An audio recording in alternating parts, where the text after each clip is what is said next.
Autospordi harrastajaskonna suuruse ja harrastajate püsimise autospordi juures määravad pikas plaanis võistlusvõimalused ja võistluste sportlik kvaliteet. Spordis, kus määravaks on tuhandikud ja millimeetrid, otsuseid tuleb langetada välkkiirelt ja ohutusalastel eksimustel on ränk hind, pole aktsepteeritav töötamine mineviku vahenditega. FIA toel on Eesti autosport teinud hiiglasliku sammu edasi.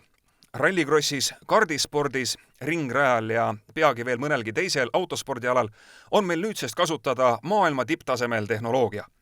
MyLabs riistvaral ja Apex Timingu tarkvaral põhinevad ajavõtusüsteemid.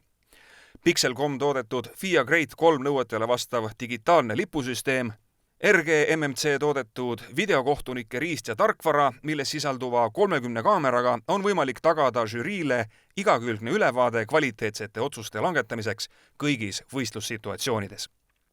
Samuti võimaldab Apex Timingu loodud rakendus ja riistvara teostada tõhusalt kontrolli võistlustel kasutatava inventari, sõiduki ja selle komponentide, võistlusvarustuse, rehvide ja muu sellise üle.